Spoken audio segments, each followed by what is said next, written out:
Λοιπόν, το λόγο έχει η συγγήτρια του ΣΥΡΙΖΑ, κυρία Παπανάτσιου.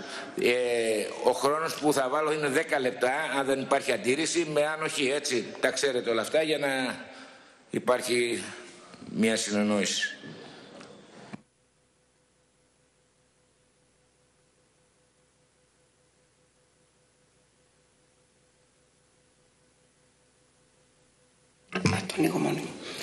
Κυρίες και κύριοι βουλευτές, με το παρόν σχέδιο νόμου ενσωματώνονται στην ελληνική νομοθεσία οι οδηγίες 2014/107, 2015/2060, καθώς και οι οδηγίες 2014/86 και 2015/121, καθώς επίσης και η οδηγία 2013/61. Με την οδηγία 2014/107 τροποποιείται η οδηγία 2011 σχετικά με την υποχρεωτική αυτόματη ανταλλαγή πληροφοριών στο φορολογικό τομέα και η οποία είχε ενσωματωθεί στην ελληνική νομοθεσία με τις διατάξεις του νόμου 4170 του 2013. Μερικά από τα άρθρα του οποίου τροποποιούνται στο συγκεκριμένο νόμο. Με τις διατάξεις λοιπόν της εν λόγω οδηγίας διευρύνεται ουσιαστικά τόσο το πεδίο όσο και το αντικείμενο της αυτόματης ανταλλαγής πληροφοριών μεταξύ των κρατών μελών στους δηλωταίους λογαριασμούς. Σχετικά με την οδηγία 2015, το άρθρο 5 καταργεί την οδηγία 2003/48 για τη φορολόγηση των υπομορφή τόκων εισοδημάτων από αποταμιεύσεις και η οποία είχε ενσωματωθεί στην ελληνική νομοθεσία με τις διατάξεις των άρθρων 3 έως 13 του νόμου 3312 του 2005.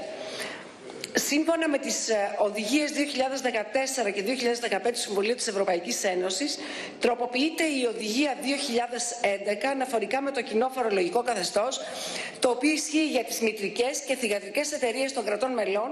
Επί της ουσίας, συμπληρώνεται το άρθρο 48 του Κώδικα Φορολογίας Εισοδήματος του νόμου 4172 του 2013 σχετικά με την απαλλαγή από τον φόρο των ενδομηλικών μερισμάτων από άλλο κράτος μέλος, αλλά στο βαθμό που τα κέρδη δεν εκπίπτουν από τη θυγατρική.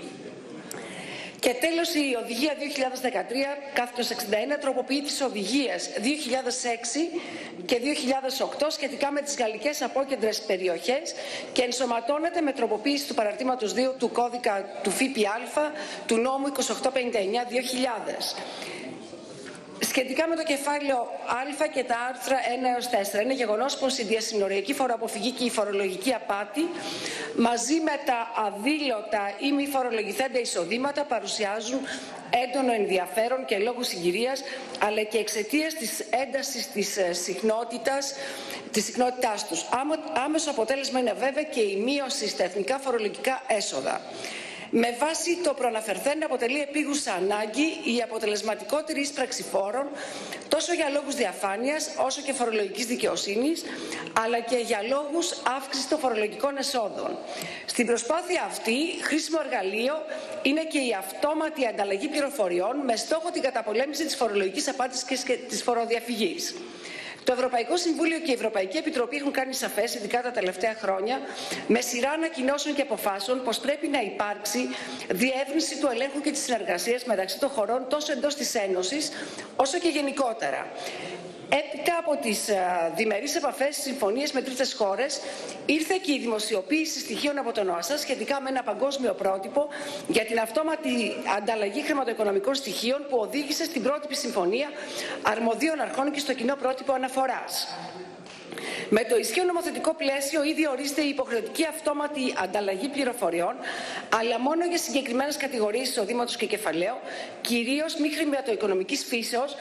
Αυτό όμως δεν είναι αρκετό, ειδικά στην παρούσα περίοδο.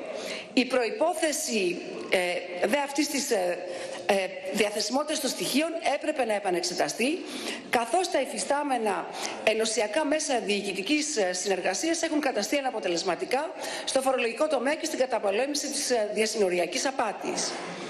Εδώ πλέον με την ενσωμάτωση της οδηγίας 2014/107 υποβοηθείται η επίσπευση της διαδικασίας, ώστε να διασφαλιστεί μια ολοκληρωμένη και συνεκτική αντιμετώπιση του φαινομένου της φοροαποφυγής και φορολογικής απάτης, με επιδιωκόμενο στόχο τη μείωση του κόστους για τις φορολογικές διοικήσεις. Η νομοθετική πράξη παρόλα αυτά κρίνεται σκόπιμη για να βρίσκει νομικό αίρισμα η εκτεταμένη ανταλλαγή πληροφοριών, λύνοντας παράλληλα και διαδικαστικά προβλήματα που θα μπορούσε να επιφέρει η σύναψη μη συντονισμένων συμφωνιών μεταξύ των κρατών μελών.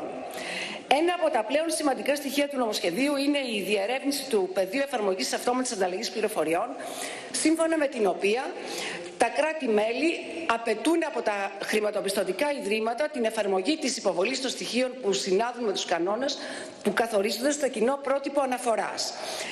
Άλλο ένα σημείο που πρέπει να σταθούμε είναι οι κατηγορίες των χρηματοπιστωτικών ιδρυμάτων και των λογαριασμών που ενσωματώνονται με την οδηγία στο παρόν νομοσχέδιο είναι διαμορφωμένες έτσι ώστε να περιορίζεται η δυνατότητα να αποφεύγουν οι φορολογούμενοι τη δήλωση μεταφέροντας περιουσιακά στοιχεία ή επενδύοντας σε χρηματοοικονομικά προϊόντα που δεν καλύπτονται από το πεδίο εφαρμογής της οδηγίας. Για να αποφευχθεί επίσης η διάσπαση λογαριασμών σε διαφορετικά ιδρύματα, διευρύνονται οι πληροφορίες που πρέπει να υποβάλλονται και να ανταλλάσσονται και αφορούν όχι μόνο τόκους, μερίσματα και παρόμοια είδη εισοδήματος, αλλά και υπόλοιπα λογαριασμών, καθώς και τα υπόλοιπα λογαριασμών από πωλήσεις χρηματοοικονομικών περιουσιακών στοιχείων.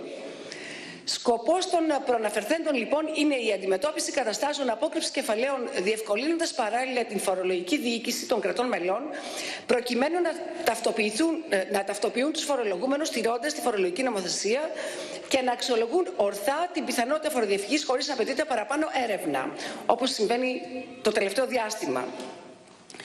Έτσι λοιπόν στο άρθρο 1 ορίζεται ο σκοπός του κεφαλαίου Α, η ενσωμάτωση της οδηγίας 2014, και με το άρθρο 2 γίνεται η εισαγωγή του όρου ετούσα αρχή, αναδιατυπώνεται ο ορισμός της αυτόματης ανταλλαγής πληροφοριών και καθορίζονται οι πληροφορίες των κατηγοριών εισοδήματος και κεφαλαίου που δεν καλύπτονται από άλλη ενωσιακή νομοθεσία. Με την παράγραφο 3 ορίζονται τα τμήματα διασύνδεσης και συγκεκριμένα το τμήμα της Διεύθυνσης Ηλεκτρονικής Διακυβέρνησης της Γενικής Γραμματείας Δημοσίων Εσόδων και θα λειτουργεί σαν τμήμα διασύνδεσης μεταξύ των αρμοδίων αρχών των άλλων κρατών για αδήλωτους λογαριασμούς που τηρούνται από Έλληνες σε αυτά και τα άλλα κράτη. Παρακάτω επεκτείνεται το πεδίο της εφαρμογής της αυτόματης ανταλλαγής πληροφοριών στον τομέα των χρηματοοικονομικών πληροφοριών με τέτοιο τρόπο ώστε να εναρμονίζεται με το παγκόσμιο πρότυπο του ΟΣΑ, το οποίο τέθηκε σε ισχύ από την 1η Πρώτου 2016 για τις χώρες που θα προβούν στη διαδικασία το 2017 και από 1η Πρώτου 2017 για τις χώρες που θα προβούν στη διαδικασία από 1η Πρώτου που θα προχωρήσουν στην αυτόματη ανταλλαγή το 2018. Ενώ στην ίδια παράγραφο διευκρινίζεται η ανταλλαγή πληροφοριών για στοιχεία σχετικά με λογαριασμούς θεματοφυλακής, καταθετικούς λογαριασμούς, ασφαλιστήρια συμβόλαια με αξία εξαγοράς, καθώς και τα ποσά τόκων, μερισμάτων και λοιπόν εισοδημάτων από στοιχεία που τηρούνται στον δηλωτέο λογαριασμό. Τροποποιείται η παράγραφος 2 του άρθρου 9 του νόμου 4170 του 2013 και προβλέπεται ο χρόνος διενέργειας της αυτόματης ανταλλαγής. Η αλλαγή εδώ έρχεται στην περίπτωση που πλέον κοινοποιούνται ετησίως και μέσα σε 9 μήνες και επίσης δεν προβλέπεται η δυνατότητα της ελληνικής αρχής να δηλώσει ότι δεν επιθυμεί να λαμβάνει πληροφορίες. Θεωρώ ότι είναι πάρα πολύ σημαντικό και για τις κατηγορίες οδήματος και κεφαλαίου όπως προβλέπονται στην παράγραφο 1. Με την παράγραφο 7 εισάγεται η υποχρέωση της χώρας να κοινοποιήσει στην Ευρωπαϊκή Επιτροπή κατάλογο με τα μη δηλωθέντα χρηματοπιστωτικά ιδρύματα, σύμφωνα και με την λογική της οδηγίας 2014/107. Στην παράγραφο 8 αφορά τις αναγκαίες εξοδοτήσεις τόσο στο Υπουργείο Οικονομικών που αφορούν τη διασφάλιση της αποτελεσματικότητας των κανόνων, την επιμέλεια που εφαρμόζονται τα δηλούντα χρηματοπιστωτικά ιδρύματα, αλλά και στο Γενικό Γραμματέα Δημοσίων Εσόδων και τον ορισμό τεχνικών θεμάτων. Με τις παραγράφους 1, 2 και 3 του άρθρου 3 γίνονται νομοτεχνικές βελτιώσεις και με την παράγραφο 4 γίνονται τροποποιήσεις σχετικά με την ασφάλεια του δικτύου και την εμπιστευτικότητα των πληροφοριών μεταξύ των χωρών, το οποίο υπεύθυνη θα είναι η Ευρωπαϊκή Επιτροπή. Με την παράγραφο 5 εισάγονται διατάξεις σχετικά με την προστασία των προσωπικών δεδομένων και για την προστασία φυσικών προσώπων και ορίζονται τα δηλούντα χρηματοπιστωτικά ιδρύματα της Ελλάδος και αρμόδιες ελληνικές αρχές ως υπεύθυνοι επεξεργασίας και τέλος εισάγεται η υποχρέωση των χρηματοπιστωτικών ιδρυμάτων να παράσχουν κάθε πληροφορία μέσα σε ορισμένο χρόνο σε κάθε δηλωτέο πρόσωπο. Με το άρθρο 4 προσαρτώνται τα παραρτήματα 1 και 2 της οδηγίας, τα οποία αφορούν τους κανόνες υποβολής που υποχρεώνται να εφαρμόζουν τα χρηματοπιστωτικά ιδρύματα. Στο κεφάλαιο Β και συγκεκριμένα στα άρθρα 5 έως 7 ενσωματώνεται η οδηγία 2015-2060. Η προηγούμενη οδηγία που είχε ενσωματωθεί στην ελληνική νομοθεσία με το νόμο 3312 του 2005 και εφαρμόζεται από την 1η Εβδόμου του 2005 είχε σαν στόχο για φορολογικούς σκοπούς να ανταλλάσσονται πληροφορίες για τα υπομορφή τόκων, εισοδημάτων και αποταμιεύσεις που καταβάλλονται σε ένα κράτος μέλος, σε φυσικά πρόσωπα που κατοικούν σε άλλο κράτος μέλος και τα οποία θα είναι αντικείμενα πραγματικής φορολογίας. Θα χρειαστώ 2 λεπτά, κύριε Πρόεδρε, την ανοχή σας. Και τα οποία θα είναι πρόσωπα που κατοικούν σε άλλο κράτος μέλος και τα οποία θα είναι αντικείμενα πραγματικής φορολογίας στο κράτος κατοικίας του προσώπου. Επιπροσθέτως, προσδιορίζεται το πλαίσιο τόσο των υποχρεώσεων της χώρας μας απέναντι στα άλλα κράτη-μέλη, αλλά και αυτό των οικονομικών φορέων. Μετά από 10 χρόνια εφαρμογής και εξαιτίας της προτεραιότητας που έχει δοθεί στην καταπολέμηση της διασυνοριακής φορολογικής απάτης, κρίθηκε αναγκαία η επικαιροποίηση του πλαισίου για την ανταλλαγή πληροφοριών σε επίπεδο Ευρωπαϊκής Ένωσης. Με τις διατάξεις λοιπόν του παρόντος νομοσχεδίου είναι επί της ουσίας η κατάρριξη της προηγούμενης ισχύουσας οδηγίας και με βάση την παρέκκληση χρονικά για την Αυστρία δεν μπορεί να επιτευχθεί μεμονωμένα από τα κράτη-μέλη, αλλά για λόγους αποτελεσματικότητας μπορεί να επιτευχθεί καλύτερα σε επίπεδο Ευρωπαϊκής Ένωσης σύμφωνα με την αρχή της επικουρικότητας. Στο δεύτερο μέρος και συγκεκριμένα στο άρθρο 8 ενσωματώνεται στην ελληνική νομοθεσία οι ευρωπαϊκές οδηγίες που αφορούν το κοινό φορολογικό καθεστώς το οποίο ισχύει για τις μητρικές και τις θυγατρικές εταιρείες διαφόρων κρατών μελών. Συγκεκριμένα συνιστά μια προσπάθεια να ελεγχθεί η διπλή μη φορολόγηση, καθώς είναι γνωστό ότι με τη μορφή των υβριδικών δανείων αρκετές επιχειρήσεις φαίνονταν σαν να χορηγούν κάποιου τύπου δάνεια και επί της ουσίας μέσω της μορφής αυτού του δανεισμού μεταφέρονταν τα κέρδη από τη μια εταιρεία στην άλλη και με άμεσο αποτέλεσμα τη μη φορολόγηση διανεμόμενων κερδών μεταξύ των κρατών μελών. Με το τρίτο μέρος του κεφαλαίου ενσωματώνεται στο εθνικό δίκαιο η οδηγία για την τροποποίηση οδηγιών που αφορά την τροποποίηση του φορολογικού καθεστώτος περιοχών και την εφαρμογή των διατάξεων περί του πεδίου εδαφικής εφαρμογής του ΦΠΑ περιοχών που αφορούν τις γαλλικές εξόχως απόκεντρες περιοχές.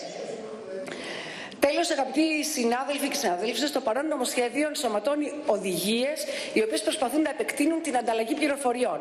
Ιδίως σε χώρες όπως η Ελλάδα, που παλιότερα μέσω του τραπεζικού απορρίτου και της απαγόρευσης του ανοίγματος λογαριασμών από την εφορία έχει επιφέρει προβλήματα στην ορθή φορολόγηση των φυσικών προσώπων, αλλά και ένα ιδιότυπο ανταγωνισμό μεταξύ χωρών χωρίς τραπεζικό απόρριτο και χωρών με flat tax, από όπου οι κάτοικοι χωρών που διατηρούσαν λογαριασμούς σε άλλες χώρες μπορούσαν να επιλέγουν πού θα εμφανίσουν τους τόκους τους, δεδομένου ότι γνώριζαν από τη μια το επίπεδο του flat φόρου και οι λογαριασμοί τους δεν ήταν προσβάσιμοι στους ελεκτρικούς μηχανισμούς. Ενώ τέλος, στο δεύτερο σημαντικό κομμάτι του νομοσχεδίου γίνεται μια πρώτη προσπάθεια να περιοριστεί η μη φορολόγηση μεταξύ μητρικών και θυγατρικών εταιριών μέσω των υβριδικών δανείων. Ακόμη και τώρα, με το πλαίσιο του νομοσχεδίου και των οδηγιών που ενσωματώνονται, δεν μπορούμε να πούμε ότι λύνονται οριστικά τα θέματα που προσεγγίζονται. Παρόλα αυτά γίνεται ένα βήμα. Το Υπουργείο Οικονομικών έχει προχωρήσει με απόφαση του Γενικού Γραμματέα στη σύσταση τμήματος ανταλλαγής πληροφοριών, το οποίο θα διευκολύνει την δουλειά των εμπλεκομένων φορέων και θα αποτελέσει τομή για τη μέχρι τώρα πλαίσια του ελληνικού συστήματος.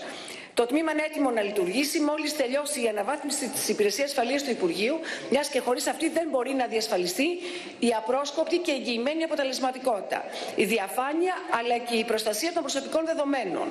Πιστεύω ότι θα λειτουργήσει με υψηλά στάνταρ και θα υπόκειται στη διεύθυνση της ηλεκτρονικής διακυβέρνησης. Ευχαριστώ. Ευχαριστούμε την κυρία Παπανάτσου.